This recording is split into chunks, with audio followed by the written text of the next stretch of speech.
atau verbal communication. Yang kelima, instrumentalisme.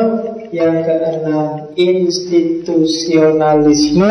Yang ketujuh, communication of moral and religious ideas. Malam ini kita ngomong yang ketujuh. Yang 1 sampai 6 sudah saya singgung, ada yang banyak, ada yang sedikit 2 minggu yang lalu. Kita lihat satu-satu, jangan khawatir. Tak flashback dikit-dikit satu-satu. Kalau kelompok representation, imitation, realisme, mimesis, pandangannya adalah bahwa seni itu adalah gambaran dari realitas. Jadi seni yang baik, dia harus mencerminkan realitas secara pas, mengimitasi alam secara pas. Itu seni yang baik, yang realistis, yang natural. Jadi lukisan orang yang baik ya yang paling persis dengan orang, itulah yang paling bagus. Lukisan gunung yang paling bagus ya yang paling persis dengan gunung. Film yang baik adalah film yang sangat realistis, bukan film yang mimpi. Sinetron-sinetron itu kan film yang banyak yang tidak realistis kan. Isunya wong suku-suku, wong ganteng-ganteng, nggak ada yang mikir bayar SPP, ngisi KRS, nggak ada. Ceritanya mesti bayar yang kelas-kelas tinggi. Itu berarti nggak representatif. Sebagai seni dia nggak bagus dari sisi mimesis. Jadi seni dia jadi bagus kalau menggambarkan realitas secara pas,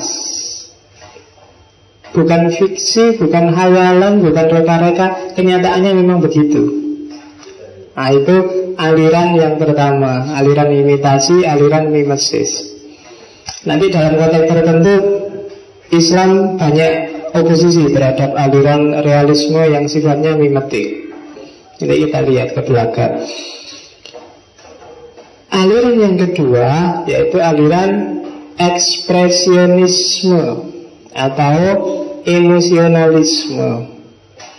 Jadi kalau ini yang kemarin saya bilang seni yang sifatnya subjektif. Kalau tadi seni yang bagus adalah seni yang menggambarkan realitas dengan pas, kalau ekspresionisme kebalikannya. Seni yang bagus adalah seni yang secara pas mengekspresikan emosi pengarangnya. Jadi bukan realitasnya. Jadi pengarangnya ingin apa, ingin mengungkapkan apa. Kalau dia bisa mengungkapkan yang dia inginkan secara pas, berarti itu seni itu bagus.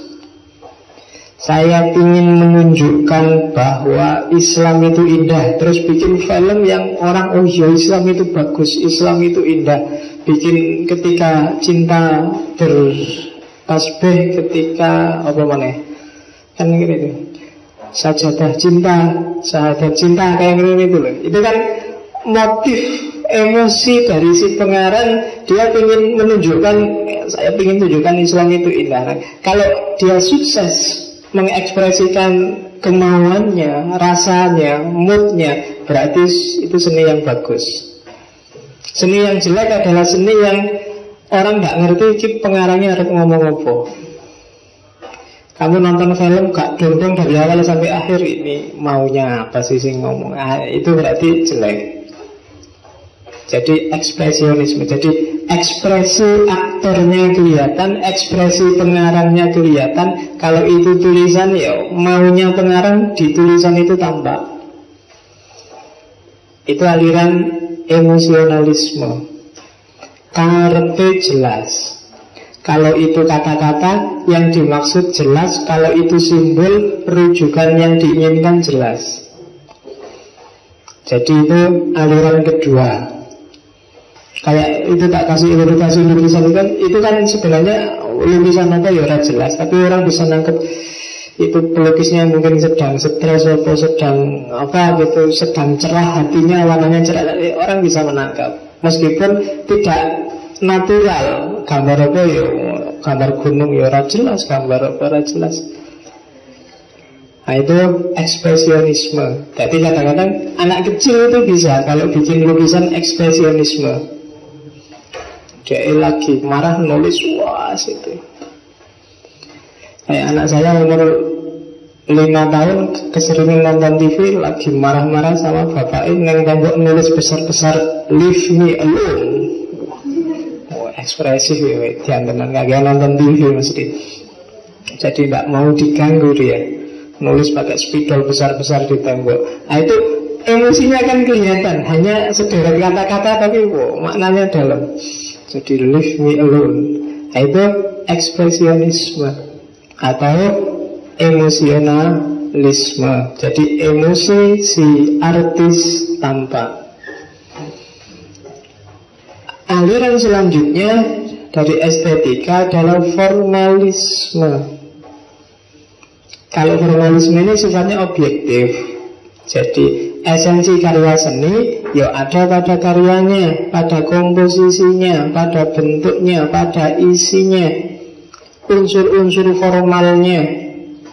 Kalau itu lukisan, kombinasi warnanya pas apa enggak, urutan-urutannya sesuai apa enggak, baris bentuknya proporsional apa enggak. Kalau itu film, acting pemainnya bagus apa enggak. Kalau itu lagu, chord-chordnya sudah pas apa enggak, nadanya enak apa enggak. Nah, yang dinilai dari situ. Itu formalisme. Jadi kalau kamu main gitar, kuncinya pas apa enggak, nadanya pas apa enggak, dinilai dari situ, namanya formalisme. Tapi kalau ekspresionisme, kamu raiso main gitar, semuanya genjang-genjang, orang ngerti, kamu sedang stres mesti. Nah itu kan tidak dinilai dari nada gitar itu, tapi dinilai dari emosi yang kamu luapkan dari petikan gitarmu. Itu ekspresionisme. Tapi kalau formalisme, dinilai barangnya. Kalau secara komposisi jelek, ya jelek. Kuning dikombinasi sama apa yang jelek, merah misalnya, tidak pantas, dan seterusnya. Itu formalisme. Jadi gimana komposisi karya seni, komposisi keindahan dilihat dari unsur-unsur formalnya. Biasanya nanti ini masuk dalam kalau kuliah estetika namanya estetika ilmiah. Kapan ada pengulangan-pengulangan, kapan repetisi, kapan lingkaran mana baris, mana komposisi, dan seterusnya. Itu nanti ada bidang khusus namanya estetika ilmiah. Alirannya formalisme.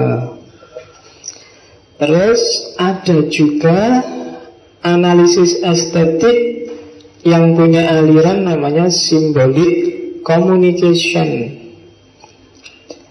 Bagi aliran ini, esensi dari sebuah karya seni adalah apakah karya itu bisa mengkomunikasikan idenya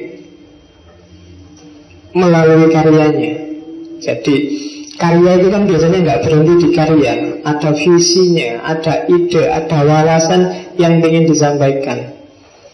Nah, symbolic communication itu mau melihat bahwa pas tidaknya karya seni, bagus tidaknya karya seni, komunikasinya nyampe apa enggak,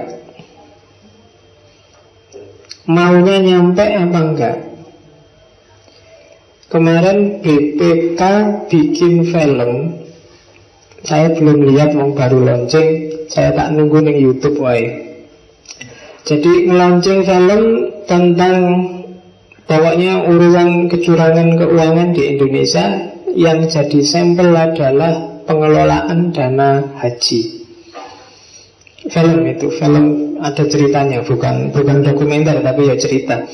Itu kan ada pesannya di balik film itu, bahwa ini uang ini amanatnya umat, harus dikelola dengan bagus. Jangan sampai ada pihak-pihak yang bermain dengan uang ini, karena ini uang untuk ibadah. Itu kan pesannya. Kalau di symbolic communication, film ini sukses kalau pesannya bisa ditangkap. Kalau enggak berarti jelek karya seni itu. Jadi sebuah karya bukan formalitasnya yang dilihat, tapi pesannya nyampe enggak. Upin dan Ipin. Itu mungkin ada pesannya, silahkan kamu tangkap pesannya apa. Atau film apalah, setiap film sutradara pasti dia punya visi, punya misi. Nah, visi dan misi ini bisa kamu tangkap nggak? Kalau kamu bisa nangkep berarti itu karya seni yang bagus. Kalau enggak, berarti enggak. Lagu Goyang Oplosan itu misalnya, kira-kira pesannya apa? Kamu enggak mikir pesan lagu itu kan? Yang kamu pikir sementing goyangnya kan?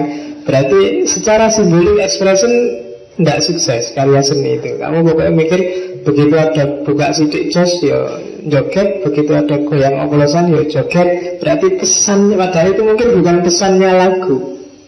Pesannya lagu itu ya bukan itu. Nah, itu berarti dari konteks symbolic communication karya seni itu gagal.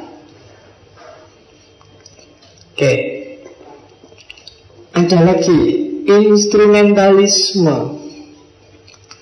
Kalau instrumentalisme, sukses tidaknya karya seni adalah apakah tujuannya atau manfaat yang baik dari karya seni itu tercapai apa enggak. Ada manfaat bagusnya enggak karya seni itu? Kalau ada berarti dia sukses, kalau enggak. Misalnya lagu Goyang Oplosan tadi, meskipun secara simbolik communication mungkin pesannya nggak nyampe, itu kan ngelarang orang jadi koplo, tapi dia punya manfaat bagus, yaitu bikin orang ceria, bikin orang joget-joget goyang dan seneng.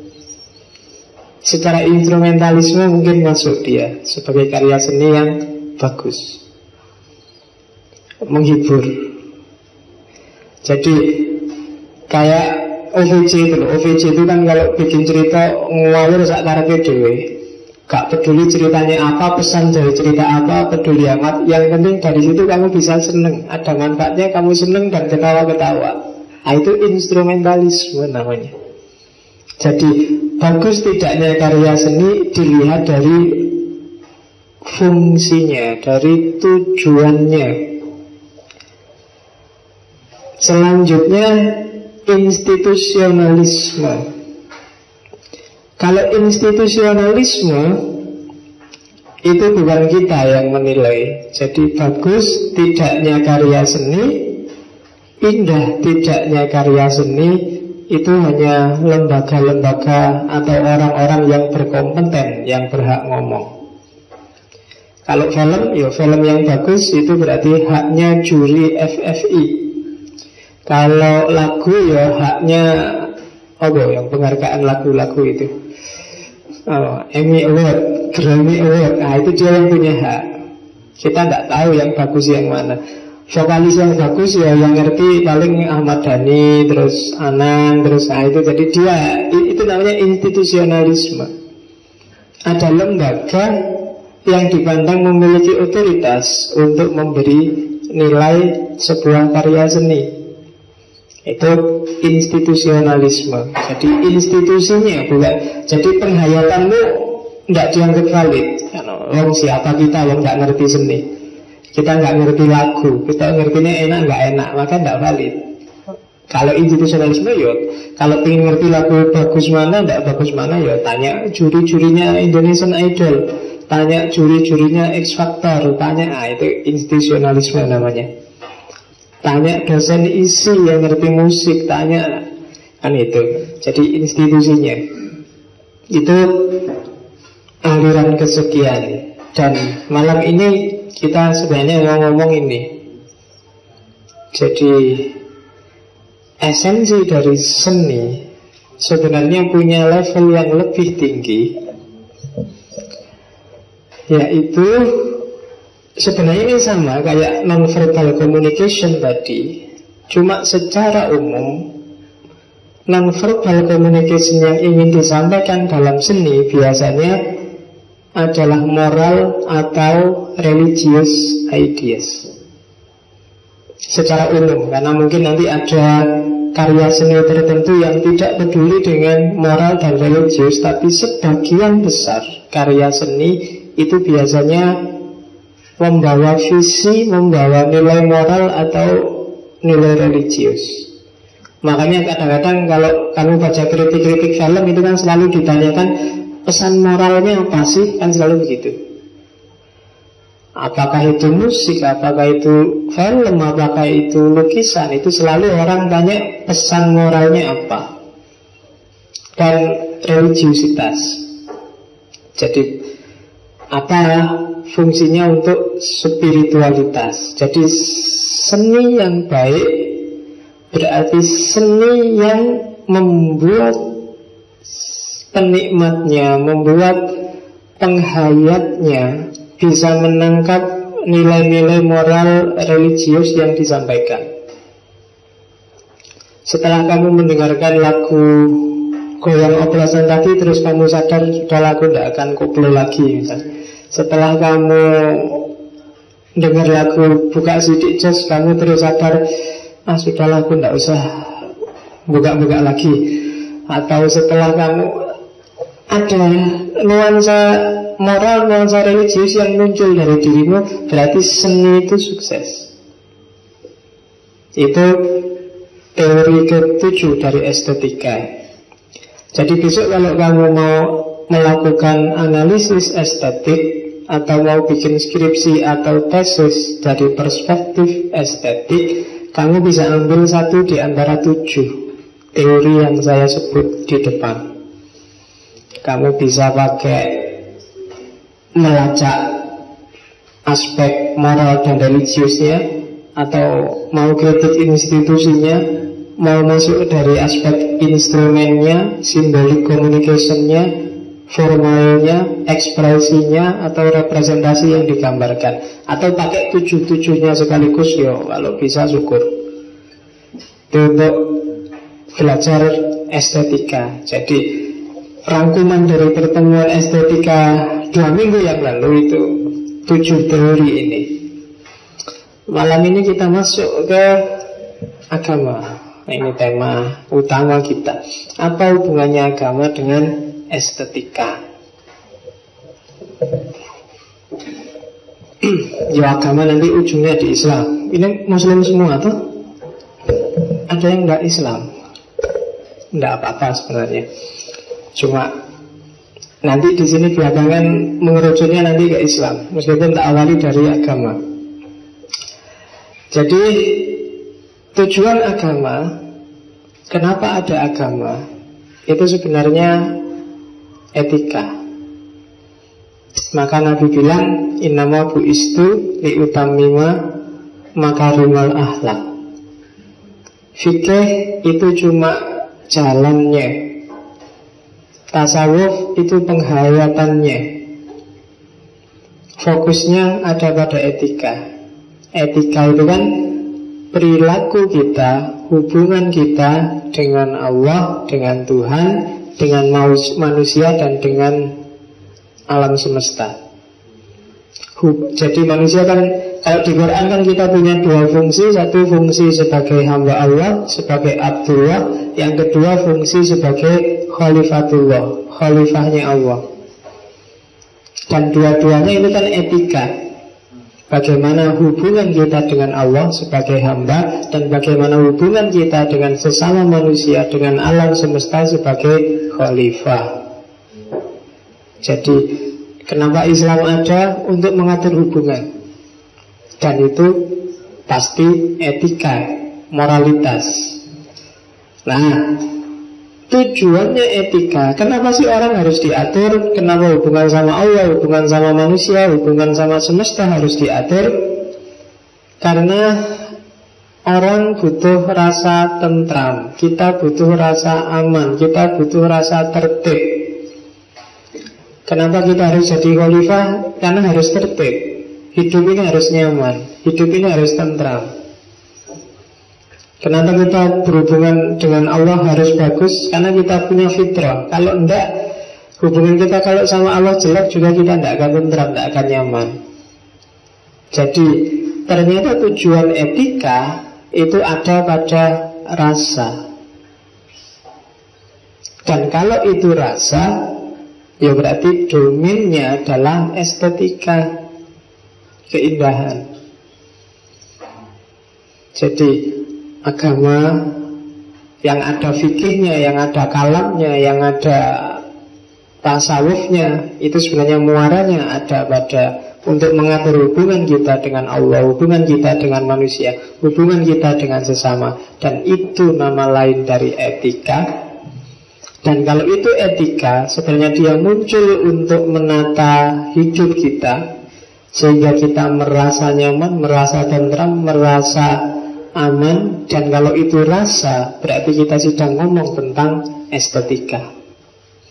Keindahan, kenyamanan, itu kan estetika. Kepuasan, itu kan estetika. Jadi kalau ada yang tanya hubungannya apa agama dengan keindahan, agama itu muatannya adalah etika, dan etika itu tujuannya ada pada penghayatan rasa manusia. Dan kalau itu rasa, wilayahnya adalah estetika dan keindahan. Jadi jangan salah, orang beragama harus sangat paham tentang dunia estetik. Kalau kita oposisi terhadap dunia estetik, agama akan kering. Kenapa? Karena kehilangan visinya, tidak jelas mau kemana. Alatnya, kendaraannya namanya syariah, untuk mencapai target rasa tentram, rasa aman, rasa nyaman. Dan itu tujuannya berarti estetika, ya. Dan ya tadi kita ngomong banyak seni. Di antara pengejawatahan estetik itu adanya dalam seni. Jadi jangan salah. Jadi maka kajian estetik itu bukan kajian kajian pelengkap. Kalau dalam, kan kita kenal trilogi, ada primer, ada sekunder, ada tersier. Seolah-olah yang kebenaran ini yang primer, yang kebaikan ini yang sekunder, yang keindahan ini yang tersier. Padahal tidak bisa, tiga-tiganya jadi satu.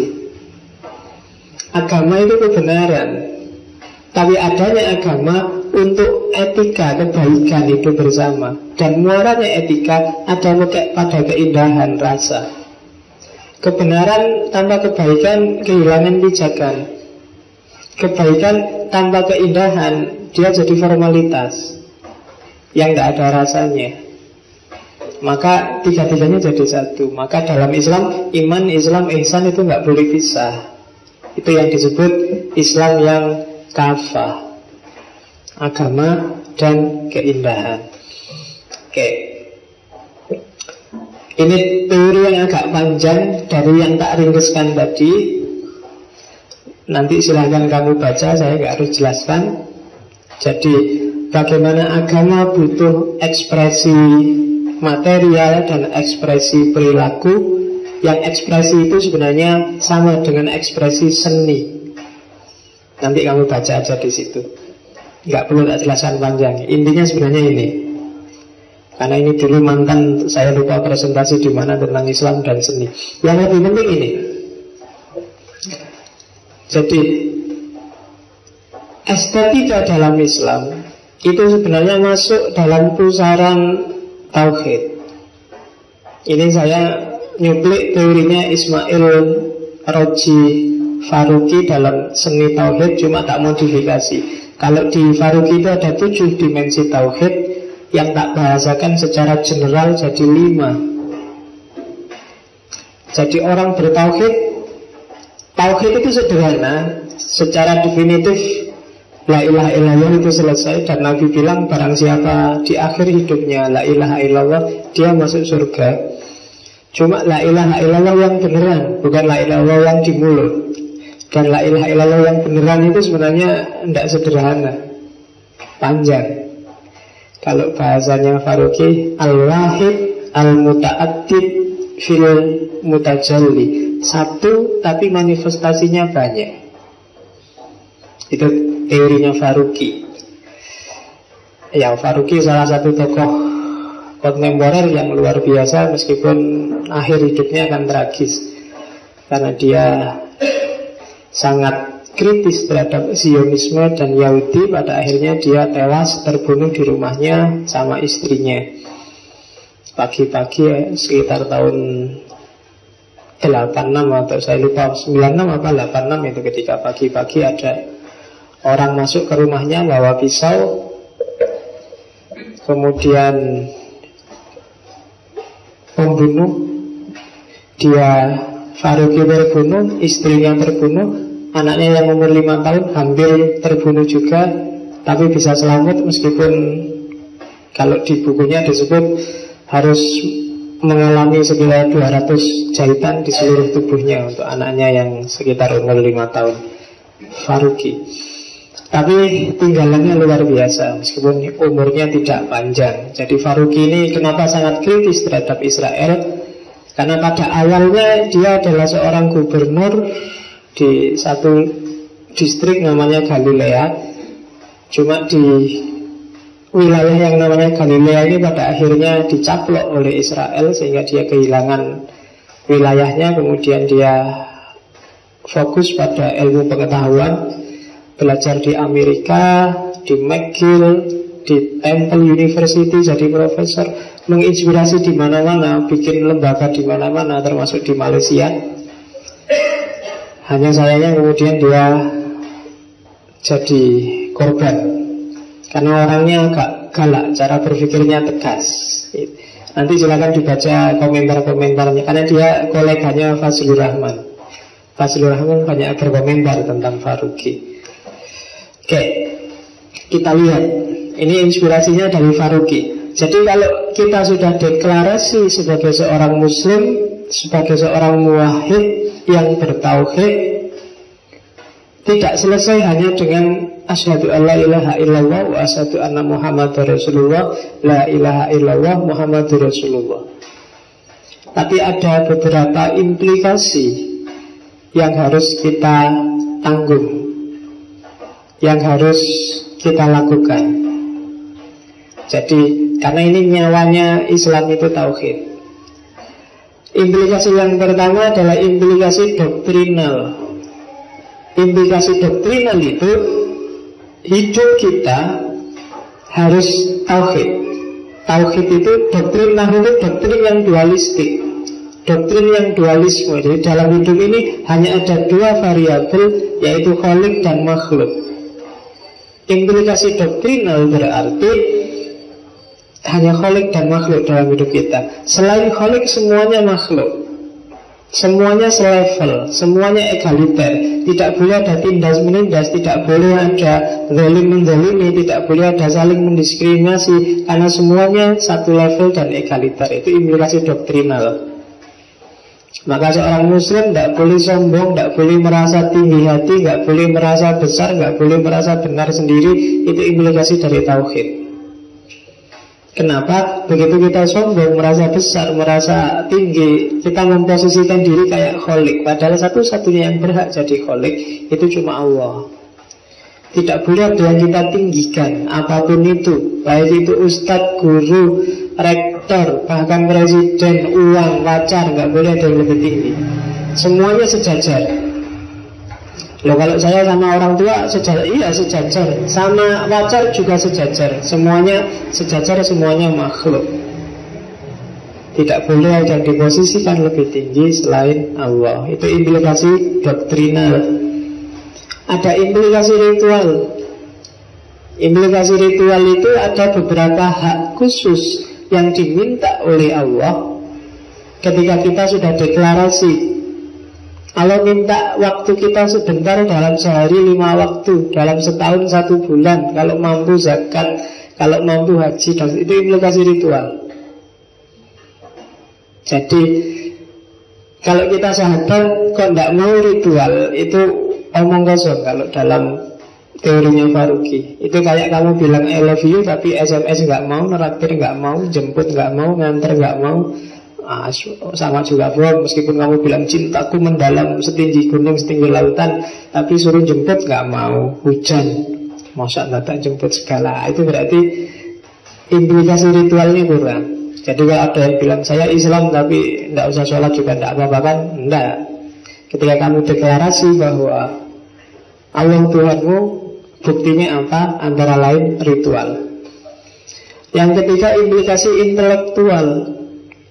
Implikasi intelektual itu makrifat. Kamu harus tahu siapa Allah, siapa Rasul, agamamu, segala seluk-beluknya, ikhwalnya. Itu implikasi intelektual. Kalau kamu cuma deklarasi aja, nggak ngerti yang kamu percaya itu siapa, yang kamu ikuti siapa, yang kamu yakini siapa, belum bertauhid. Maka orang pintar tauhidnya insya Allah lebih bagus daripada orang yang tidak pintar. Maka tauhid mensyaratkan orang harus pintar, sehingga cari ilmu itu wajib. Itu implikasi. Dan kalau di Nurcholish Majid punya teori namanya teori taskhir. Manusia itu bisa jadi khalifah di alam semesta bila menaklukkan alam semesta, tidak sebaliknya ditaklukkan oleh alam semesta kalau dia pintar. Kenapa orang dulu sampai nyembah pohon, nyembah laut? Karena dia merasa tidak berdaya di hadapan laut, di hadapan pohon. Maka dia harus berjaya, dia harus menang, dia harus ngerti ilmunya, biar tidak takluk oleh laut, oleh pohon. Maka semakin pintar orang, kualitas tauhidnya biasanya semakin tinggi. Dia tidak tergantung pada apapun selain pada Allah. Kalau ilmunya semakin tinggi. Kayak kamu itu loh di kelas, antara yang pintar dan tidak pintar kan biasanya yang tidak pintar tergantung pada yang lebih pintar. Mungkin untuk nyontek lah, untuk tanya lah. Nah, semakin banyak tergantung, biasanya semakin susah untuk naik ke jenjang tauhid lebih tinggi. Ada juga implikasi sosial. Kalau implikasi sosial itu ya kehidupan bareng-bareng, kehidupan bersama, tanggung jawab khalifah, itu implikasi sosial. Kamu belum sah ngaku tauhidmu mantep kalau masih suka menyakiti orang lain, masih suka nyusahin orang lain, masih bikin sebel orang lain. Itu implikasi sosial. Banyak buku yang sudah nulis tentang tauhid sosial, fikih sosial. Itu sebenarnya implikasi sosial dari tauhid. Dan yang terakhir, ini yang kita bahas sebenarnya, implikasi estetik. Kalau dalam agama biasanya disebut tahsini. Orang sering menerjemahkannya komplementer. Komplementer kalau di bahasa Indonesia saya kira nggak terlalu pas, karena komplementer itu semacam pelengkap. Tapi sebenarnya bukan pelengkap, tapi penyempurna. Estetik yang penyempurna itu gini loh. Sholat misalnya, kamu sholat itu nutup aurat. Yang syafi'ian, aurat itu cuma dari udel sampai dengkul. Kamu sah sholat hanya pakai kolor boxermu yang nutupi udel sampai dengkul, itu sah. Tapi kan tidak estetik, tidak sempurna. Tuh. Banyak hal-hal estetik. Kamu pakai baju itu sebenarnya asal nutup kayak gimana pun modelnya nggak apa-apa, tapi kan perlu estetika. Makanya sufi itu sering disebut berada di wilayah estetik dibandingkan di wilayah intelektual atau wilayah akidah. Kenapa? Karena sufi menyempurnakan. Sufi itu kan sebenarnya orang sudah sah sholat 5 waktu, dia nambahi dengan amalan-amalan sunnah yang banyak, dia nambahi dengan mukorobah, dengan riyadhah dan seterusnya. Dia menyempurnakan. Itu estetik. Jadi dimensi penyempurna. Jadi Islam kita akan utuh kalau implikasi estetiknya main. Jadi tidak kaku. Kalau dalam agama tahsini, iman, Islam, ihsan. Makanya setiap khutbah Jumat khotibnya kan selalu bilang innallaha ya'muru bil adli wal ihsan. Jadi adil itu pas. Kayak kamu sholat pakai celana boxer tadi itu kan sudah adil sebenarnya, sudah pas. Cuma kalau bisa wal ihsan. Kalau kamu utang ke temanmu 50.000, kamu bayar 50.000, itu adil. Kamu minta bayaran. Tapi kalau kamu ngutangi temanmu 50.000, enggak kamu tagih, kamu ikhlasan, sudahlah nggak usah dibayar, itu ihsan. Jadi dia bayar 50.000 itu adil, tapi dia nggak usah bayar, itu ihsan. Atau kamu zakat 2,5%, itu sudah adil karena pas gitu. Tapi kamu tambahin jadi 5% zakatmu, yang 2,5%-nya lagi itu namanya ihsan. Dan agama sangat suka dengan tahsini, dengan tambahan ihsan tadi. Makanya disebut dimensi penyempurna. Ngaji filsafat ini sebenarnya nggak ada satupun dalil, nggak ada. Kamu cari ayat hadis Qur'annya nggak ada. Tapi mungkin dia masuk ke dimensi estetik tahsini. Maka tidak yang wajib-wajib, yang sunnah-sunnah nggak selalu disebut di Quran, di hadis, tapi banyak yang sifatnya tahsini. Sholawatan, pakai lagu, itu kan sebenarnya estetik tadi. Kamu boleh wa Allahumma sholli ala Muhammad, selesai. Tapi kalau ada nadanya kan lebih enak, lebih tahsini. Nah, nanti kita lihat belakangan seperti apa kompleks estetik dalam Islam. Oke. Masuk ke sini sekarang. Klasifikasi seni dalam agama. Kalau ini teorinya Syed Hussein Nasr, estetika religius. Jadi ada seni suci, seni sakral, ada seni tradisional atau seni religius. Hussein Nasr juga sebenarnya, kalau Hussein Nasr orang Iran, pikiran-pikirannya agak progresif, sehingga dia hidupnya juga agak susah. Karena dia harus terusir dari Iran dan terlunta-lunta di luar negeri, meskipun dia jadi profesor terkenal, diundang kemana-mana. Jadi jangan-jangan orang-orang besar itu ternyata jarang yang hidupnya nyaman. Maka bersyukurlah jadi orang Indonesia. Seperti apapun pikiranmu, nggak sampai segitunya lah. Meskipun gejala-gejala beberapa ke arah situ ada, cuma semoga nggak nyampe. Oke. Seni dalam agama, kalau di Nasr ada seni sakral. Seni sakral itu seni yang berhubungan langsung dengan praktek-praktek utama agama, kehidupan spiritual, kaligrafi, baca Quran, apalagi sholawatan, tibaan, berjanji, khataman, tartil, apalagi. Itu kan seni yang berhubungan langsung dengan kehidupan spiritual kita. Adzan, ya kan? Koma. Dan tidak mungkin orang Islam itu anti seni. Kalau ada yang bilang anti seni, impossible. Dalam banyak variabel peribadatan orang butuh seni. Ngimami aja kan butuh seni. Kalau ngimami nggak enak nadanya juga merusak konsentrasi imamnya, konsentrasi makmumnya juga kacau, tidak karu-karuan. Jadi kamu nggak jadi mikir, dimikir imamnya. Aduh, nah tapi kamu mikir imam sembahyangnya akhirnya kan kita juite kacau, panjang pendeknya buyar ya. Nggak punya estetika sama sekali. Maka butuh estetika. Kalau nggak ada estetika, nggak ada seni, nggak enak agama itu. Adzan juga begitu. Adzan Allahu Akbar, Allahu Akbar, bisa sah, cuma kan nggak enak. Siapa mau datang ke masjid, kamu teriak-teriak sampai suaramu putus, nggak ada yang datang. Apalagi nggak enak. Maka ada seni yang sakral. Ngaji juga begitu. Ada langgannya, ada ya suaranya, ada itu seni. Ada ya kebalikannya, seni profan. Kalau seni profan itu tidak ada hubungannya sama agama sama sekali dan tidak menginspirasi ke sana sama sekali.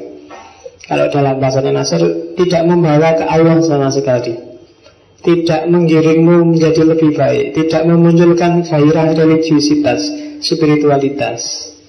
Kamu bisa merasakan sendirilah, seni yang kayak gimana, yang seperti itu.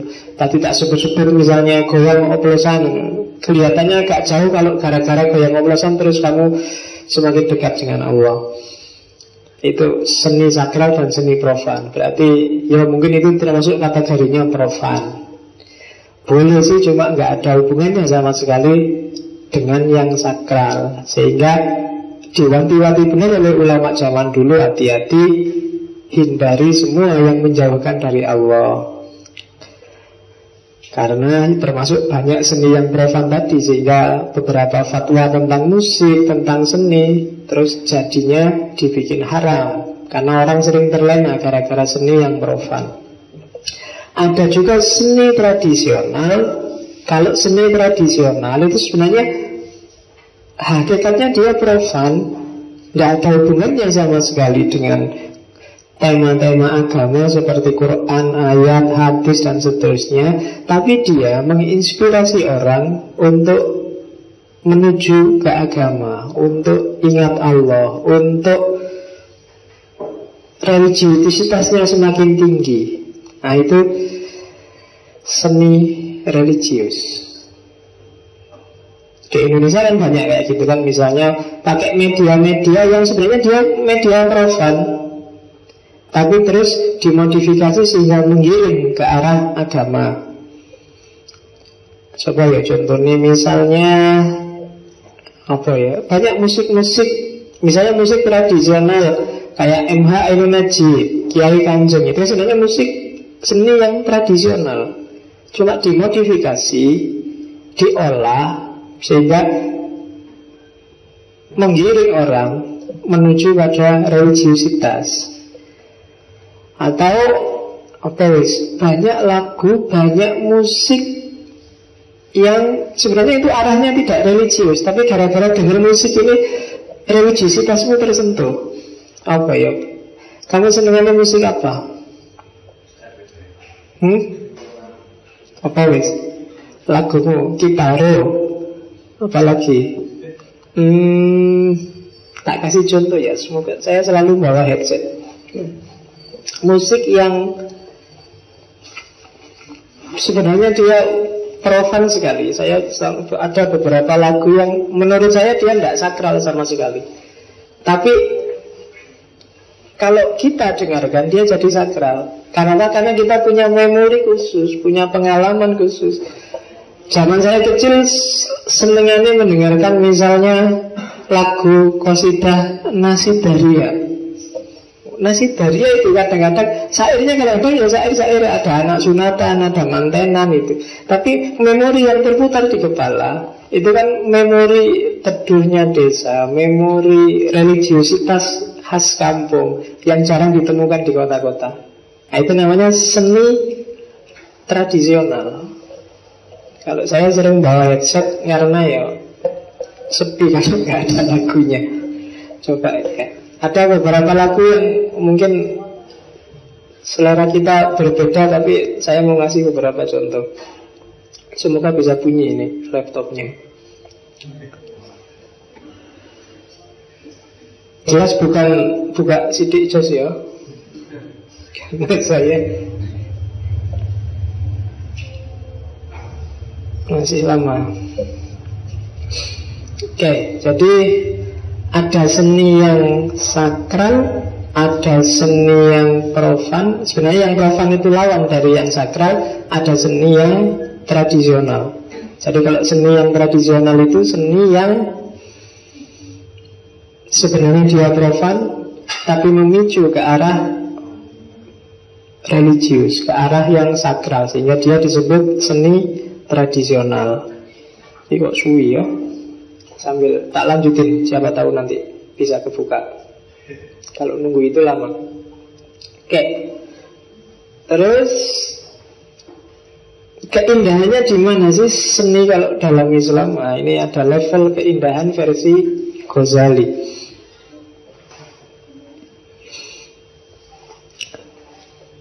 Nah, kita masuk seni tadi.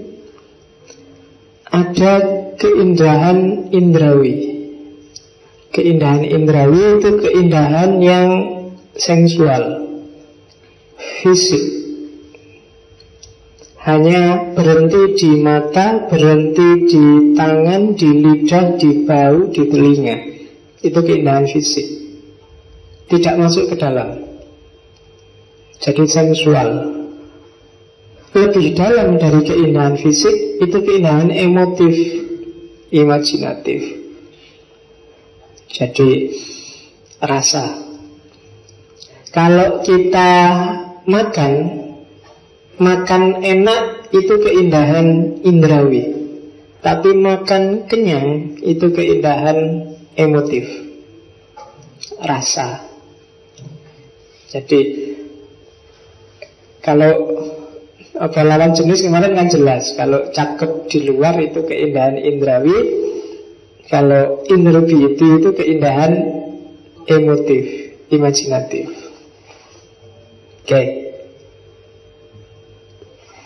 Wanginya parfum itu indrawi.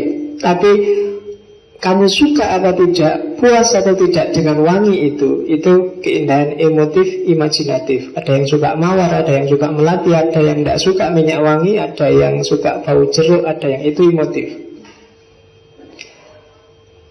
Lagu rock, lagu jazz, bagi kamu yang suka musik rock dan suka musik jazz, itu keindahannya imajinatif, emotif. Tapi yang tidak suka dia hanya sensual, berhenti di telinga. Kamu tidak bisa ekstase, tidak bisa puas. Jadi yang satu fisikal, yang satu menimbulkan kepuasan batin. Ada yang lebih tinggi dari sekedar kepuasan batin, yaitu keindahan rasional, akliyah, yang masuk akal, keindahan ilmu, keindahan pengetahuan. Dari tidak tahu menjadi tahu, itu kan indah luar biasa. Kamu tadi sekedar kenyang, sekarang ngerti kenapa kok kamu kenyang. Ada mekanisme apa dalam tubuhmu yang bikin kamu kenyang. Itu indah, kamu paham. Di atas keindahan akliyah rasional, ada keindahan ruhaniyah. Ini derajatnya lebih tinggi lagi dari sekedar rasional. Penjelasannya agak rumit, tapi mungkin kamu pernah melihat, mungkin kamu pernah ke rumahnya kiai-kiai sowan, atau dekat dengan orang-orang alim, fuqaha, orang-orang soleh. Itu kan rasanya indah lihat mereka, nyaman, hidupnya kok kelihatan tentram, kok kelihatan enak, nikmat. Meskipun mungkin dia tidak terlalu kaya, tidak punya jabatan apa-apa, tidak punya mobil, kemana-mana ngondal, naik motor, tapi kok kelihatan nyaman ya, enak ya. Itu berarti apa? Keindahan ruhaniyah. Para nabi, para salafus soleh, itu kan hidupnya indah, nyaman. Kalau kamu sendiri nanti jadi orang soleh, mungkin kamu merasakan nikmatnya ruhani, nikmatnya dunia imateri. Ini kalau umur-umur kita mungkin masih levelnya masih 1, 2, 3 sampai 4 aja syukur. Kalau sampai ruhaniyah itu luar biasa sudah. Dan yang paling puncak adalah keindahan ilahiyah. Ini pengalaman puncak kalau dalam sufi. Hanya para sufi tertentu yang mencapai level kelima, kedekatan dengan Tuhan, makrifat, pengetahuan tentang Tuhan. Itu keindahan ilahiyah. Jadi kejarlah keindahan sampai tuntas. Mulai dari yang indrawi. Orang tidak mungkin belum indrawi sudah ruhani, sudah akli. Biasanya tetap harus dimulai dari indrawi. Tapi jangan berhenti di indrawi, naik kelaslah. Kamu suka makan enak, iya, tapi jangan terus-terusan makan enak, karena tujuannya makan cuma ingin bikin kita kenyang. Tapi juga yang rasional, karena kenyang itu ada takarannya, maka jangan terlalu kenyang. Dan ada keindahan di atas rasio, keindahan rohaniyah. Di atas rohaniyah ada keindahan ilahiyah. Nah, ini level. Jadi kalau kamu berhenti di indrawi, barang siapa yang levelnya masih indrawi, jangan keburu nikah. Karena begitu kamu cepat nikah, biasanya cepat ganti, cepat menyesal, cepat alah. Kenapa? Karena keindahan indrawi itu membosankan. Kalau nggak percaya coba aja. Lagu yang kamu senangi itu kan di telinga enaknya. Ulangilah 10 kali sekali putaran. Bosan kamu mesti. Secakep apapun pacarmu, kalau cuma indrawi, percayalah besok ada yang lebih jelek dari pacarmu, kamu malah suka. Coba aja. Aku nggak ngomong pengalaman loh ya. Tapi biasanya ngono. Kadang orang selingkuh lebih jauh lebih bagus istrinya daripada selingkuhannya. Kenapa? Karena dia berhenti di keindahan indrawi. Naik dikit lah ke keindahan imajinasi, emosi, mungkin rasa cinta, rasa sayang, dan seterusnya. Atau kalau enggak, pakai akalmu. Oh iya ya, aku ini sudah nikah, sudah deklarasi setia sama pacarku kok maunya. Itu akliyah, Atau mau lebih bagus lagi, naiklah ke level ruhania, fokusnya sudah tidak lagi dunia, tapi juga sudah akhirat. Dan itu nanti akan berpuncak pada keindahan ilahiyah. Cari itu di Kimiaus Sa'adahnya Ghazali. Penjelasannya panjang lebar. Sebenarnya kamu bisa kejar teori keindahan itu. Ada yang lebih bagus miliknya Rumi di Masnawi, yang menjelaskan juga tentang keindahan. Kan sini aja kan mengaji Rumi, mungkin nanti kapan-kapan akan nyampe pada bab tentang keindahan. Oke. Tadi kelihatannya sudah buka filenya. Tak kasih contoh musik yang religius. Musik religius itu hakikatnya dia bukan musik sakral, tapi dia bisa membawa ke religiusitas. Saya tidak tahu kamu juga terbawa apa enggak. Kalau saya bisa terbawa.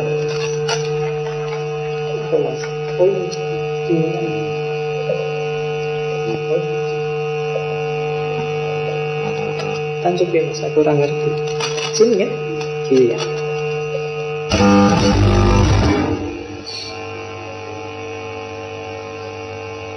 Nah, ini tak bawa karena saya suka. Sebenarnya tiap minggu ganti, cuma tak ambil dari beberapa ono kitaro segala kan. Ini biasanya kalau naik motor sambil gini malam-malam enak. Asal enggak ngantuk. Dengan nyari inspirasi kan gitu. Oke. Mungkin kamu akrab dengan beberapa nadanya.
Songnya sana, cuma yang main saya lupa. Josenfir itu Rumania, pakai Stan Fluid, jadi pakai sangat tidak Islam, nggak ada sama Islam, tapi bisa menginspirasi religiusitas. Itu yang dimaksud estetika religius.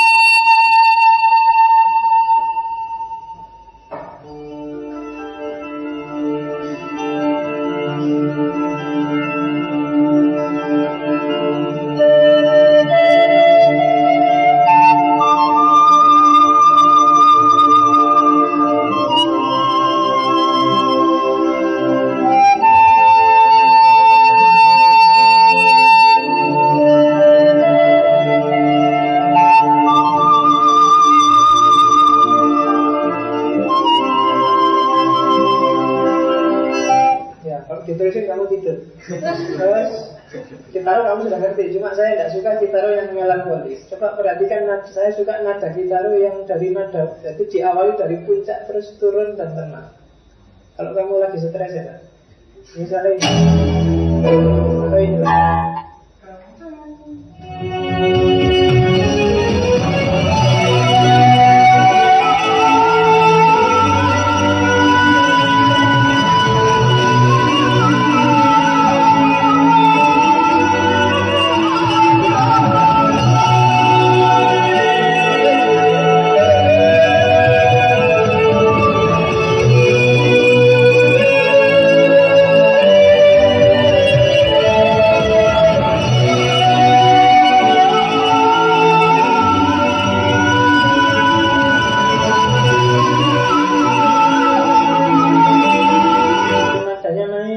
atau ini puncakkan aja sumpahmu, terus dia akan guling down, turun, terakhir nadanya turun. Oke, apalagi ini seadanya yang di sini ya. Kalau ini tak kasih contoh, karena dalam Islam itu kan ada beberapa kelompok ulama yang tidak suka dengan musik, sehingga kalau nyanyi hanya pakai mulut dan akapela.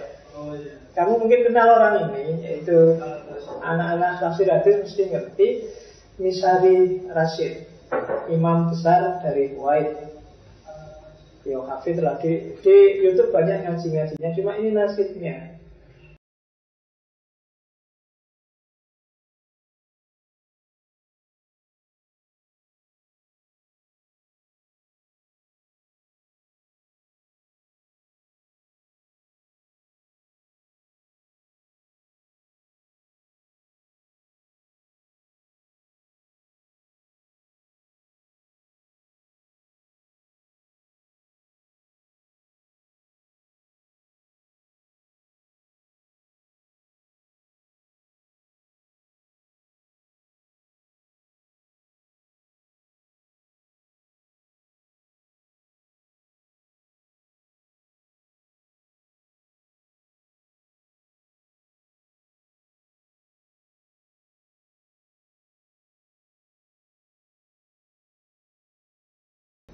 Kalau ini kamu kenal sekali musik ini karena ini backsoundnya film Ar-Risalah.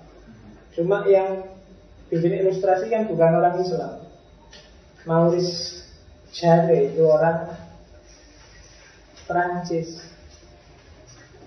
Jadi orang Prancis bikin ilustrasi Ar-Risalah, tapi karena mungkin kamu pernah lihat Ar-Risalah dan tersentuh dengan film itu, maka musik yang semula tidak dimaksud untuk sakral bisa jadi bernuansa sakral bagimu. Kalau ini tak ambil yang bagian Fathu Mekah, mungkin pernah dengar. Untuk membangkitkan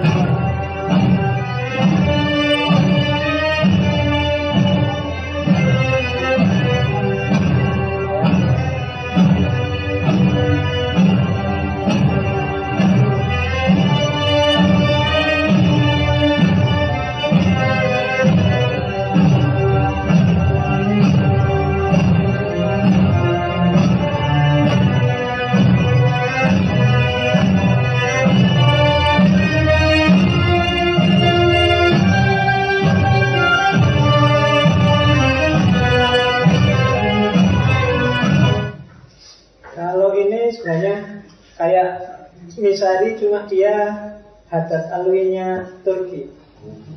Namanya Masud Kurtis. Ya sedulurnya Mesut Ozila. Ya. Jadi dengerin aja biar ngerti beda-bedanya orang Turki sama orang Indonesia kalau bikin nasi.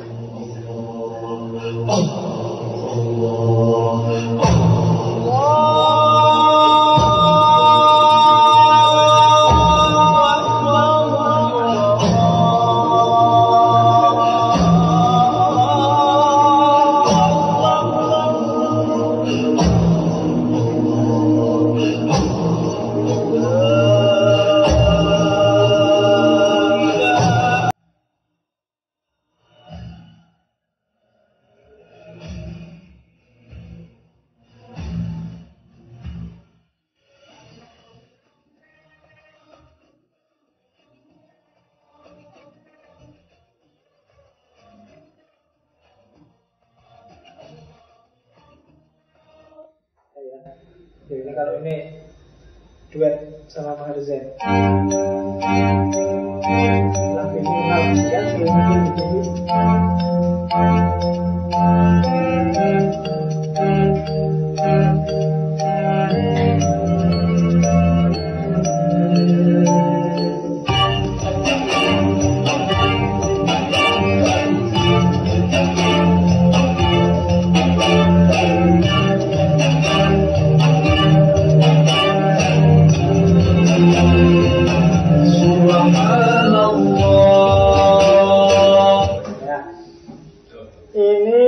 Selanjutnya, ini sebenarnya soundtracknya Arabian Night. Ron Goodwin itu komposer dari Inggris. Tapi saya tidak tahu, sering sekali dipakai background kita untuk mungkin acara-acara Islam atau yang kayak gitu lah.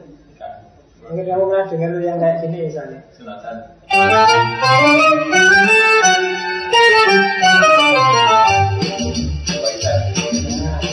Sering kan? Seolah-olah ini kiranya orang Islam padahal.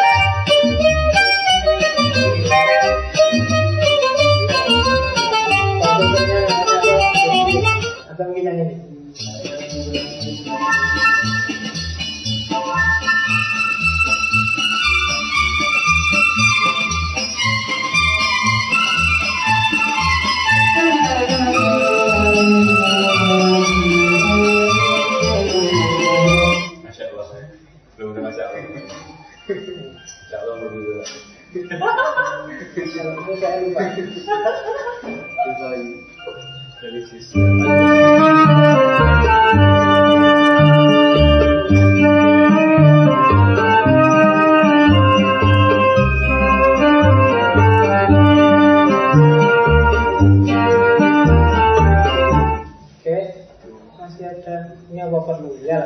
Mungkin bisa juga yang gak selera dengan model gambus timur tengah ada.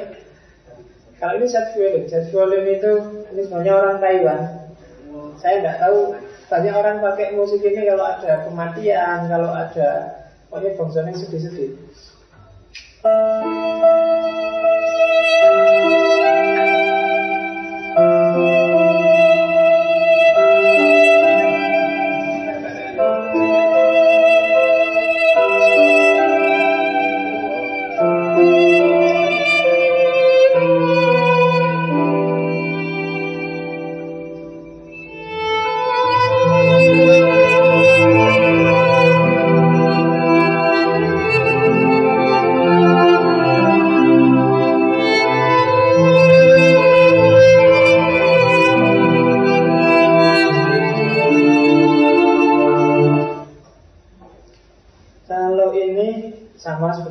Nadanya cuma yang punya Secret Garden itu duo, yang satu pakai violin, yang satu pakai piano, kombinasi Irlandia sama Norwegia, cowok dan cewek.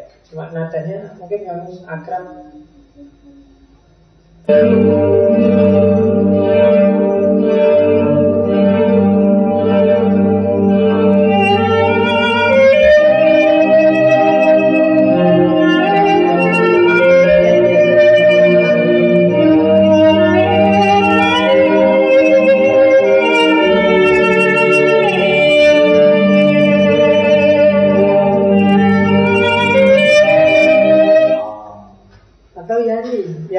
Sering terdengar di bulan Ramadan, meskipun dia sebenarnya pianis dari Yunani.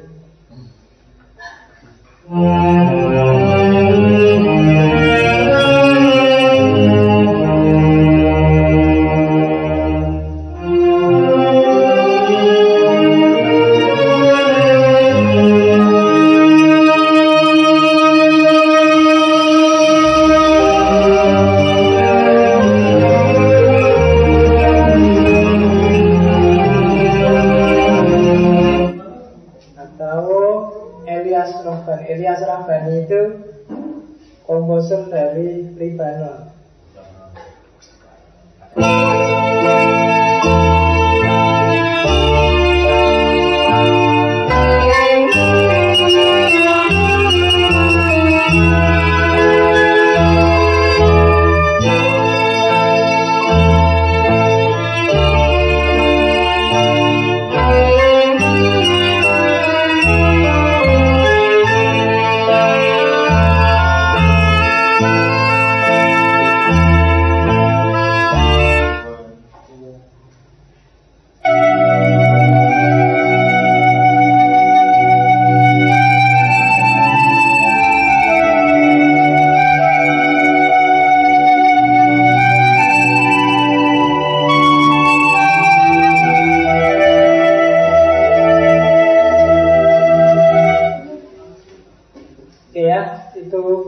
Ya kalau diputar semua enak, cuma tak tinggal pulang dulu kamu dengerin. Oke, lanjutin, kita lanjutkan ngajinya.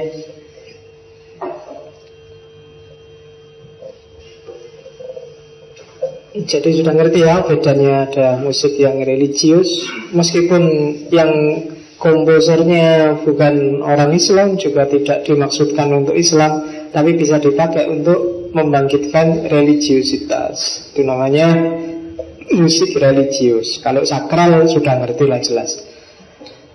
Sekarang fungsi spiritualnya seni, ada beberapa pandangan dari para ulama. Yang pertama fungsi tawajud. Jadi seni itu akan indah dan sukses kalau dia bisa membawa penikmatnya mencapai mutmainnah, bikin jiwa tenang, bikin jiwa sadar hubungan dengan Tuhan. Yaitu fungsi tawajud, membawa pada pemahaman tentang wujud. Bagaimana kita wujud yang sementara berhadapan dengan wujud besar yang sejati yang namanya Allah, sehingga jiwa kita tenang dan tentram, tidak gelisah. Itu fungsinya seni menurut Ghazali. Kalau menurut Rusbihan Bakli, fungsi seni adalah tajarrud. Tajarrud itu membebaskan jiwa dari alam benda melalui sesuatu yang berasal dari benda. Musik, lukisan, film, syair, lagu itu kan benda. Tapi dengan sarana benda tadi kita bisa terbebas dari kebendaan. Dengan mendengarkan musik yang berasal dari piano, dari gitar, dari violin, dari organ, dari macam-macam, kita bisa mengalami ekstase, bebas dari kebendaan. Itu namanya tajarrud. Bisa juga kalau katanya Rumi, seni adalah untuk tazkiyatun nafas, membersihkan diri dari bentuk melalui bentuk. Itu mirip tajarrud. Jadi membersihkan diri dengan lagu, membersihkan diri dengan tarian. Kalau di Rumi kan ada tarian sama gitu kan. Jadi itu kan sebenarnya fisik sifatnya, ada bentuknya, cuma tujuannya untuk bebas dari bentuk.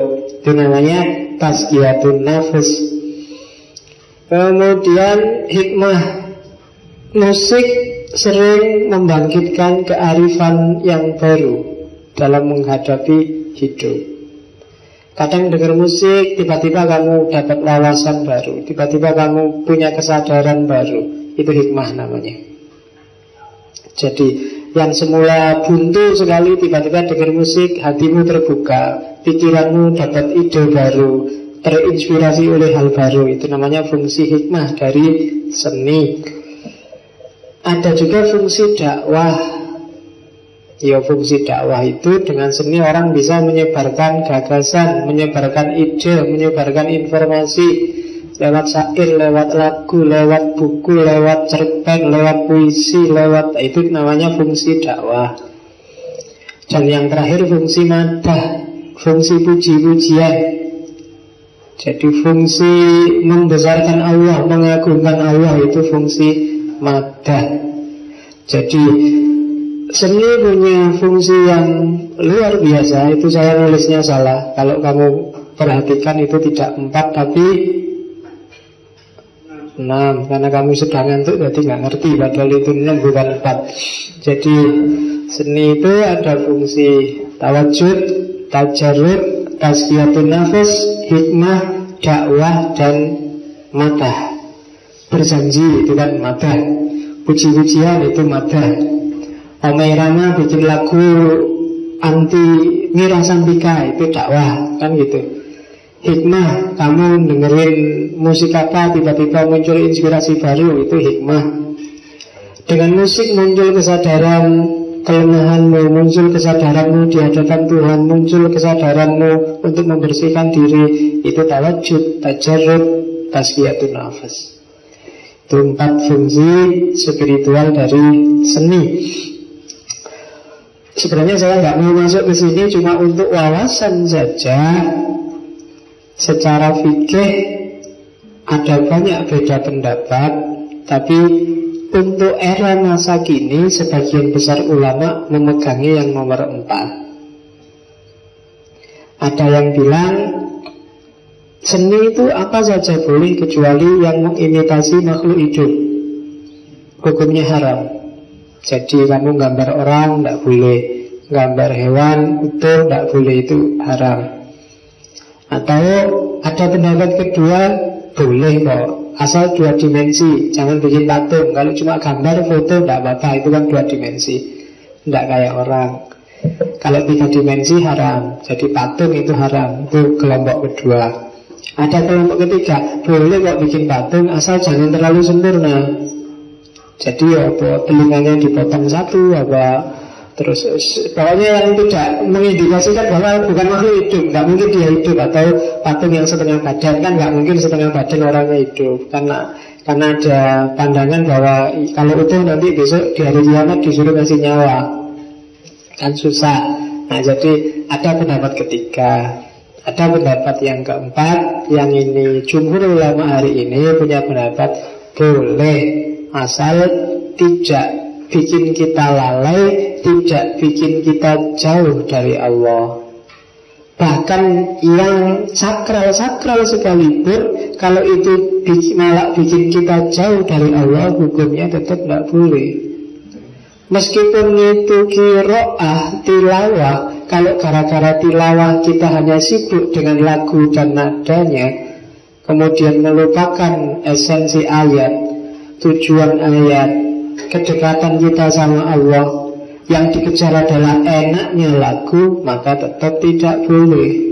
Nah, itu pendapatnya jumhur hari ini. Kebanyakan para ulama seperti ini. Jadi kamu boleh pakai musik apa aja, pakai lagu apa aja, gambar apa aja, asal tidak bikin kita lalai dan semakin jauh dari Allah.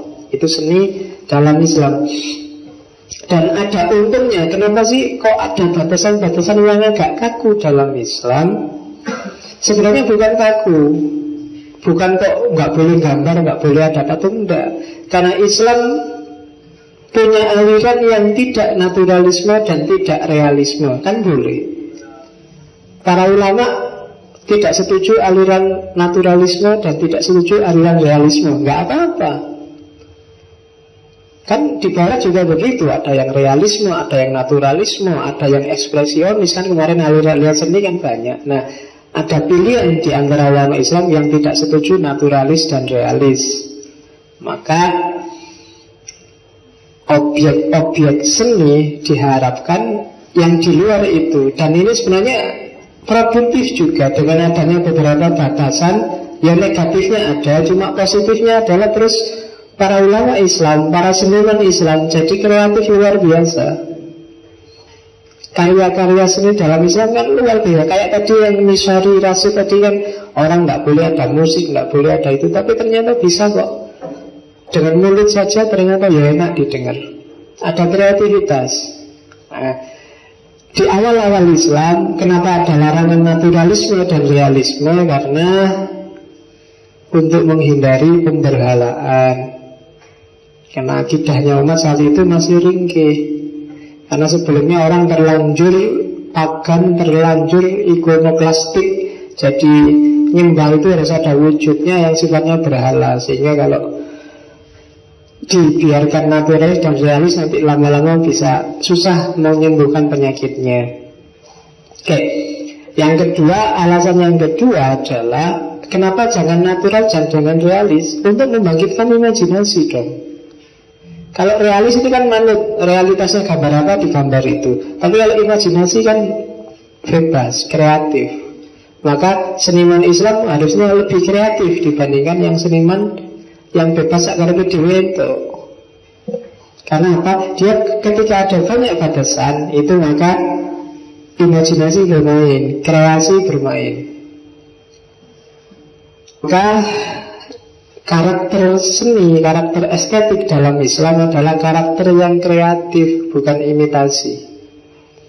Jadi kalau ada yang kritik kita, Islam apa-apa dilarang, gambar dilarang, lu enggak apa-apa, karena Islam yang dilihat bukan kok gambar, tapi yang natural dan realis. Kenapa? Karena Islam nggak suka imitasi, dia harus kreatif. Ini jawabnya, udah minder tau. Jadi senengannya kayak gitu terus kamu menggerak, aduh Islam apa-apa dilarang. Ya enggak, ada makna dalamnya. Bahwa ketika orang enggak, Barat itu yang lalu sekarang kan bangsanya ekspresionis, impresionis, yang kubistik, macam-macam begitu. Itu kan enggak ada, naturalis itu malah dianggap lukisan biasa zaman dulu.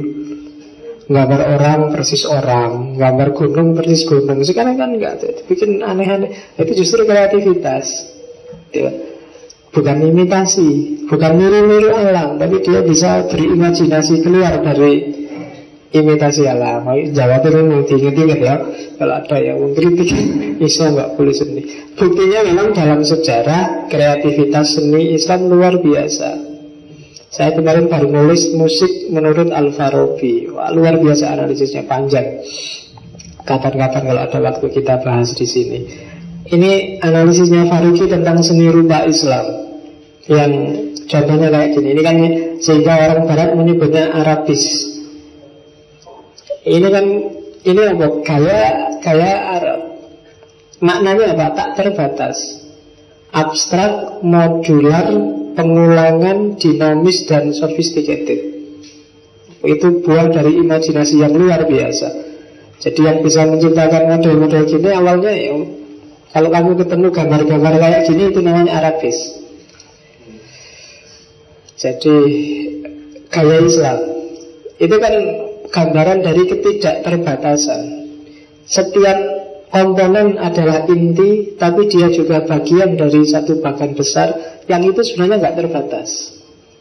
Itu maknanya kan luar biasa itu kan, dan rumit. Kamu bisa pecah kecil-kecil dengan makna yang sama. Kamu bisa potong dimanapun masih ada wujudnya, tapi sebenarnya dia bagian besar dari satu bentuk tertentu. Itu namanya Arabis.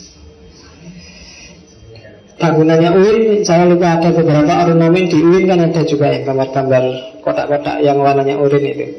Itu sebenarnya baunya agak Arabes, meskipun saya nggak suka warnanya oranye. Karena oranye itu nggak ngerti ya. Oranye itu kesanku kok kayak rasa jeruk, jadi masih anak-anak belum dewasa. Jadi, oke, itu estetika hari ini. Jadi visi hari ini adalah jangan takut untuk mengelola dunia seni, dunia estetika, karena agama tidak akan sempurna tanpa estetika, tanpa seni. Ya kayak tadi lah, baik itu yang sifatnya sakral maupun yang sifatnya religius. Yang sakral berarti yang langsung berhubungan dengan agama, yang religius yang punya konotasi keagamaan atau bisa disambungkan dengan sakralitas. Kayak musik, film, kadang-kadang filmnya film barat sekali tapi menggugah religiusitas, bikin kamu nangis, bikin kamu ingat Allah, bikin kamu merasa bersalah, merasa bertobat. Nah, itu namanya seni religius. Tidak harus seni yang sakral untuk menggiring kita pada Tuhan. Jadi parameter seni itu sederhana. Apakah dia bikin kita lalai dari Tuhan, dari kesejatian hidup, atau semakin dekat dengan kesejatian? Kalau bikin kita semakin jauh, berarti dia seni yang profan, tidak sakral, sia-sia, mending dijauhi. Tapi kalau semakin mengasah kesejatian, mendekatkan kita pada Allah, berarti dia seni yang religius, seni yang sakral. Dan itu mungkin tidak terpaku bentuknya. Mungkin bentuknya tilawatul Quran, MTQ, tapi sakralitasnya hilang karena bau yang dominan adalah bau kompetisi, bau rebutan hadiahnya, tapi nilai religiusitas yang mendekatkan pada Allahnya semakin jauh. Bisa seperti itu. Oke, ada yang ditanyakan? Biasanya nggak ada sih. Wih, takok, yuk takok. Ya.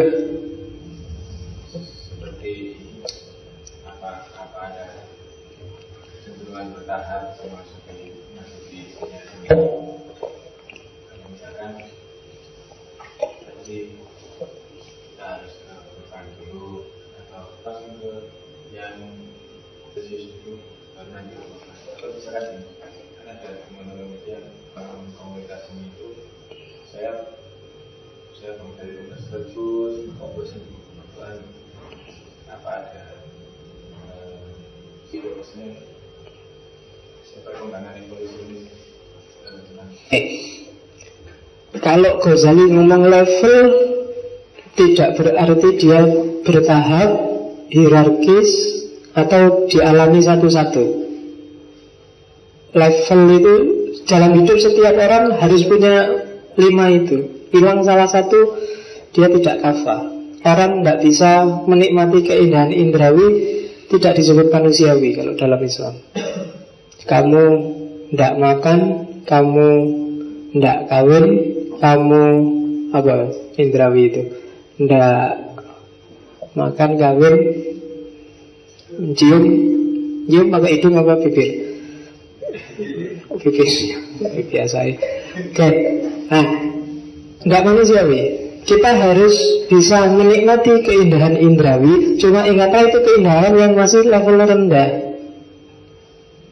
Kita juga harus bisa naik kelas ke keindahan emotif imajinatif.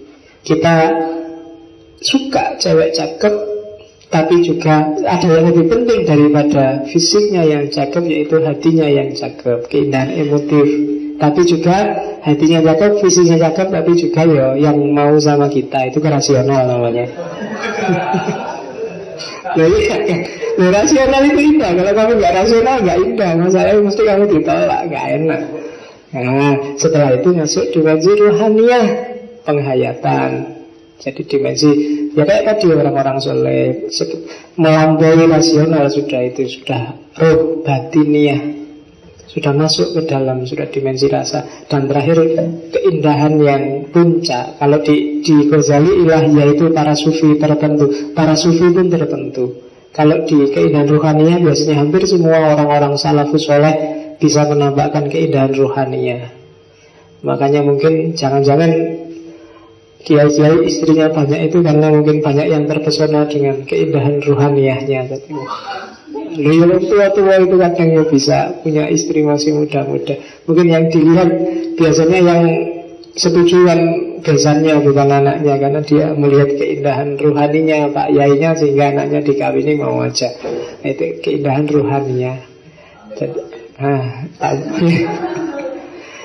iya wis diturun oleh ratai ya apa-apa.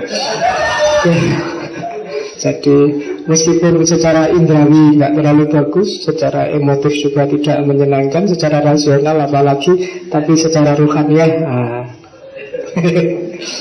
Oke, jadi tidak hierarkis. Orang harus punya semua sebenarnya kalau lengkap. Syukur-syukur bisa nyampe puncak. Nyampe puncak pun bukan berarti nggak bisa lagi menikmati keindahan indrawi, bisa. Kamu jatuh cinta sama pacarmu, sudah naik level, nggak peduli fisik lagi, tapi kan kamu masih bisa menikmati fisik. Meskipun pakai akal, tapi kan kamu masih bisa menikmati cintamu. Meskipun ruhaniah, tapi kan masih juga bisa makan enak. Karena di masing-masing level ada keindahannya. Makanya Islam itu tidak tasawuf aja, tapi juga fikih, tapi juga kalam. Tidak fikih aja, tapi juga ada tasawufnya. Karena ada lahirnya, ada batinnya. Itu yang disebut Islam yang kafah. Ada iman, ada Islam, ada ihsan, seperti dijelaskan di depan. Jadi Islam itu indah, maksudnya di sini. Jadi karena memang titik akhirnya agama itu ada di estetika. Kalau kamu bisa menjelaskan ini, karena agama itu sebenarnya etika kita berhubungan dengan Allah, berhubungan dengan sesama, berhubungan dengan alam semesta. Dan kalau itu etika, berarti yang disasar adalah ketentraman, kenyamanan, ketertiban hidup baik lahir maupun batin. Dan kalau itu rasa, ketentraman, ketertiban, itu domainnya adalah domain estetika. Jadi agama itu muaranya ada pada estetika hidup, hidup yang indah. Jadi agama harusnya bikin hidup jadi indah. Kok agama bikin kacau hidup, itu berarti ada yang meleset dari tujuan agama semula. Jadi keindahan bisa dikatakan kebahagiaan juga. Iya, keindahan fisik keindahan batin, keindahan intelektual, keindahan rohania, dan keindahan kedekatan dengan Tuhan. Batin senang, itu kan indah, jadi nyaman. Hujan-hujan itu secara fisik tidak enak, tapi ketika kamu gandengan sama pacarmu, sederas apapun hujan jadi indah, enak. Kamu bisa nulis di blog hujan-hujan berdua, indah sekali. Padahal ketika kamu sendirian hujan-hujan, kamu lari pontang-panting nyari payung, nyari jas hujan. Tapi begitu berdua, dia jadi indah. Jadi batin kan indah. Masa lalumu yang mengenaskan kadang-kadang jadi indah luar biasa hari ini. Wah ya dulu pagi-pagi nggak ada makanan, itu kan jadi cerita. Zaman di pondok kena sakit gudik misalnya, itu kan mengenaskan, tapi sekarang jadi cerita yang indah. Batin, fisiknya nggak enak tapi rasanya jadi enak, kenangan, ya itu kan enak. Jadi ada keindahan intelektual juga begitu. Dari tidak paham jadi paham, itu kan indah. Iya ya, tadi kamu nggak ngerti ada musik dari Iran, dari Turki, sekarang ngerti aku ternyata. Besok tak cari di YouTube misalnya. Nah itu kan indah. Dari tidak tahu, ya kok kopi ini dirawopo. Kalau saya punya banyak yang gitu-gitu. Karena saya nggak suka klasik tapi suka semi klasik. Kayak tadi kan namanya musik semi klasik. Jadi bukan klasik murni bangsane Mozart, bangsane ini enggak seneng aku karena terlalu ngantuk. Tidak ada variasinya. Tapi kalau yang semi-semi klasik tadi kan agak enak. Jadi itu estetika. Jadi akal aja estetika. Jadi indah. Ilmu itu indah, agama itu indah, ibadah itu semuanya indah. Tergantung cara kita memaknainya. Karena memang kita secara fitrah, kalau segala hidup kita selaras dan indah, ya kita akan ketemu dengan intinya tauhid seperti tak jelasin tadi. Agama jadi sempurna. Iman, Islam, dan ihsan. Ayo, monggo Mas. Yang saya tanyakan ini mungkin dari nilai seni itu sendiri. Menurut saya seni itu ya memang tadi sebuah ekspresi. Di sini saya lihat itu ada kontroversi di untuk nilai seni ini. Jadi ada yang menilai seni itu baik, mungkin beberapa orang memandang itu sebagai hal yang jelek atau buruk. Contoh muda yang mencoret-coret dinding di jalan-jalan itu, mungkin untuk kalangan muda pemandangannya itu seni, akan tetapi sebagian orang tua atau mungkin pemerintah menganggap suatu tindakan yang vandalisme gitu. Kemudian yang saya tanyakan, gimana mengidentifikasi seni itu? Apakah nilai seni itu baik dan buruk itu mungkin beberapa orang itu tidak dapat kurang kompak gitu. Oke. Jadi gini, saya nggak akan jawab pakai teori-teori 7 tadi ya. Kalau pakai teori 7 tadi jelas, tergantung perspektifnya apa. Yang vandalisme itu tadi ya, kalau dari sisi ekspresionisme mungkin bagus, sah. Dari sisi imitasi mungkin nggak pas menggambari elek. Dari sisi formalisme mungkin ada juga yang saya nggak pakai ini. Cuma biasanya yang kayak tadi model vandalisme itu, jadi estetika itu indah. Keindahan itu tidak cuma ada pada hasilnya, tapi juga pada prosesnya. Jadi prosesnya juga harus indah. Kenapa ya? Proses yang tidak indah akan mereduksi hasil. Keindahan itu kan ada ini loh. Jadi ada yang ingin dikomunikasikan. Ketika anak-anak vandalisme itu gambar, sebenarnya kan dia punya visi, punya misi yang ingin disampaikan. Tapi ketika prosesnya sudah tidak pas, keliru, maka pesannya nggak nyampe, maka dia tidak jadi indah secara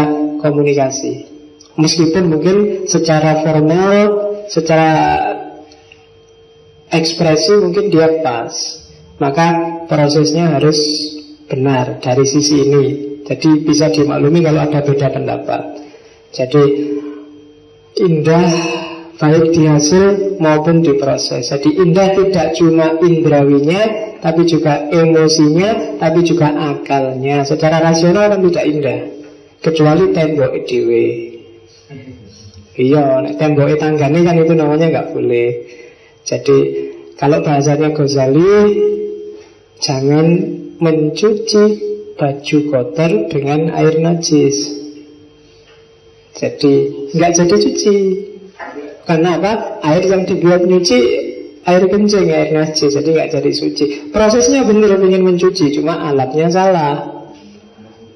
Jadi itu. Meskipun nanti boleh kamu kaji fenomena vandalisme itu, tinggal milih pakai perspektif ini. Kalau dari sisi representasi, secara imitasi ini objektif. Dilihat dia gambar apa yang mau dia imitasi misalnya, pas enggak, itu kalau di sisi ini. Kalau di sisi ekspresi, emosi yang ingin dia sampaikan apa, dia mengekspresikan apa sih. Kalau formalisme, komposisi warnanya, gambarnya, pas tidaknya, estetikanya indah apa enggak, itu formalisme. Symbolic communication, pesan apa yang ingin dia sampaikan, dia ingin ngomong apa sih dari gambarnya itu. Kalau instrumentalism, fungsinya apa gambarnya itu, dia ingin pamer, dia ingin menunjukkan eksistensi, tujuannya apa dia gambar, itu instrumentalism. Kalau institusi, itu lembaga yang ini, tanyakan mahasiswa isi, tanyakan dosen isi, ahli seni, kira-kira secara analisis seni itu kayak gimana gambar vandalisme. Kalau ini pesan moralnya apa yang ingin dia sasar. Nah, itu kalau pakai itu tadi. Tapi kalau secara Ghazali tadi, mungkin vandalisme itu bisa indah secara indrawi karena gambarnya bagus, imajinatif mungkin, tapi dia tidak rasional dan tidak rohaniah. Kenapa ya? Karena mungkin merusak, karena mungkin menyusahkan orang, karena mungkin mengambil haknya orang, sehingga level keindahannya level keindahan kelas rendah. Oke, saya kira itu ya. Masih ada lagi? Iya. Tentang ini aliran-aliran apakah setiap aliran itu punya estetika gitu masing-masing? Kan ada kayak misalkan ada juga fundamentalis, garis keras, soalnya entah mereka belum dia bersahabat Islam atau gimana gitu kan. Jadi gimana tentang Oke. Kalau dari luar gelanggang sebenarnya setiap aliran punya gaya dan model estetik sendiri-sendiri, ya kan? yang benar itu Jangan tanya yang benar susah. Jadi secara estetik loh ya. Secara estetik itu kalau tadi kita ngambil dari sini aja ya. Kalau kamu tanya yang benar, apakah dia keberadaan gaya estetiknya kayak itu tadi memberikan kepuasan, kenyamanan, keindahan bagi sesama dan orang lain untuk menjalani hidupnya. Dia puas, orang lain nyaman. Kalau iya berarti itu estetik. Kalau enggak berarti enggak. Kalau dengan misalnya orang garis keras, kalau pakai celana diangkat ke atas, kemudian pakai, nah itu kalau orang dia nyaman kok dan kamu enggak terganggu dengan itu, enggak apa-apa tuh ada orang pakai celana diangkat ke atas, berarti itu estetik, enggak apa-apa. Itu parameternya gampang-gampang aja gitu. Tapi kalau bikin kamu enggak nyaman, misalnya apa ya yang enggak nyaman itu, maki-maki kamu, diskusi rasional jadinya enggak indah, mencela, nah itu berarti enggak estetik. Diinjek kakinya misalnya, kamu sering diinjek, minggir dong. Iya, itu berarti enggak estetik. Atau kalau sholat nyikut-nyikut itu berarti. Jadi intinya sebenarnya itu.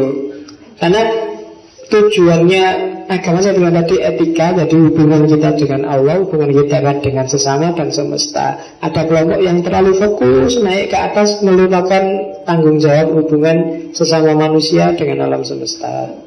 Nah, ini terus jadinya agama jadi tidak indah. Padahal mungkin lebih simpel hubungan dengan Allah itu, karena Allah sangat paham tentang kita, bahkan sangat pemaaf. Tapi dengan manusia ini kan yang agak rumit. Makanya tugas khalifah itu jarang yang ada yang bisa nanggung. Jadi kalau cari parameter itu aja mas. Jadi apakah bikin puas dan nyaman orang sekelilingnya, bikin enak ngelihatnya, bikin, nah itu. Kalau merasa nggak nyaman bagi kamu, jadi berarti nggak indah, nggak estetik. Tapi kok ternyata malah bikin instabilitas, bikin kacau, bikin anak, itu berarti meleset dari tujuannya agama. Agamanya jadi nggak indah. Padahal agama itu diikuti minimal aja yang bil adli tadi, itu insya Allah sudah indah. Apalagi ditambahi wal ihsan, mesti jadi luar biasa Islam itu. Ya kayak tadi loh, keindahan akliyah. Keindahan akliyah itu indahnya dapat wawasan baru, dapat ilmu baru. Kok ternyata malah jadi caci maki, saling salah menyalahkan, kafir mengkafirkan, kemudian jadi musuhan, itu kan jadi nggak indah. Berarti ada yang salah di situ. Harusnya beda-beda itu jadi indah karena macam-macam. Warna itu kan kalau macam-macam jadi indah. Tapi kok jadi kacau, berarti ada yang salah. Manajemennya ada yang keliru. Cara memanage keberagamaannya. Orang boleh Sunni, boleh Syi'i, itu kan warna-warninya. Cuma manajemen hidup bersamanya seperti apa biar terpenuhi tugas kita pada Allah dan tugas kita pada sesama. Ketika itu ada ketimbangan-ketimbangan, berarti harus ditata lagi biar jadi indah lagi. Kan gitu. Oke. Iya, kalau yang benar mana dari Salafi, Sunni, Syiah, insya Allah kapan-kapan kita akan ngaji ilmu kalam. Kalau di kampus saya kadang-kadang ngajarnya ilmu kalam, nanti ngomong yang gitu-gitu. Cuma kalau tak omongin di sini jadi panjang. Sebenarnya Faruqi coba dicari tadi ya, yang seni tauhid itu ada beberapa bagian dia nyinggung itu tentang gimana aliran-aliran punya gaya estetik sendiri-sendiri, termasuk Syiah. Kalau di Syiah, kalau sholat, saya di masjidnya orang Syiah itu ada banyak sekali jubah-jubah, terus kerikil-kerikil tanah segini-segini itu buat sholat. Jadi orang sana kalau sholat nggak kayak kita ya, kawasan oblong ya masuk langsung sholat. Kalau dia ada semacam jubah di masjid yang ready for use, tinggal diambil, jadi pasti jubahan dia kalau sholat. Jadi nggak kayak kita celononan ya celononan. Kalau sana ada kostumnya. Mungkin biar lebih menghayati kondisi psikologis ketika berhadapan sama Allah. Kalau kita kan nggak pakai jin, habis nongkrong, habis lawan ya masuk masjid langsung sholat seperti itu. Tapi dia punya estetika sendiri. Kalau di sini kan ya, kalau di kampung harus sarungan. Di masjid kalau pakai celana kurang afdol, harus pakai sarung. Ya, kayak di Madura itu. Di Madura itu orang jalan-jalan di mall aja pakai sarung. Iya, estetikanya memang begitu. Kalau sarung kan lebih ringkas, kalau ada apa-apa dia diangkat lari. Jadi kalau kan gitu. Kayak celana kan susah. Buat sholat aja kan susah. Kalau mau sujud itu minta kamu angkat dikit, coba nggak diangkat kamu mesti ngeblak. Apalagi yang pakai jin ketat. Karena udah angkat dikit baru kamu sujud. Tapi kalau sarung kan nggak, kamu mau gerak apa aja jalan sudah. Oh itu estetika berarti kan. Oke. Alhamdulillah kita sudah menyelesaikan filsafat umum kita sampai ke estetika, etika sudah, logika, epistemologi, hermeneutika. Maka insya Allah minggu depan kita mulai masuk ke aliran-aliran filsafat. Saya tidak tahu nanti sampai berapa sesi. Jadi season pertama kita filsafat umum saya anggap cukup. Kalian sudah ngerti, nanti silakan minta ijazah ke Pak Mir. Sudah lulus filsafat umum sampai estetika. Oke, minggu depan kita akan masuk di aliran pertama yang muncul di awal modernitas. Ya itu. Ya wis. Ujiannya dewe-dewe. Oke, minggu depan kita masuk ke romantisisme, aliran awal di modernitas. Setelah itu masuk eksistensialisme, setelah itu fenomenologi, setelah itu strukturalisme, kemudian filsafat analitik, terus post-strukturalisme, dan seterusnya, beberapa aliran belakangan. Saya akhiri sekian. Wallahul muwaffiq, wallahu a'lam bishawab. Wassalamualaikum warahmatullahi wabarakatuh.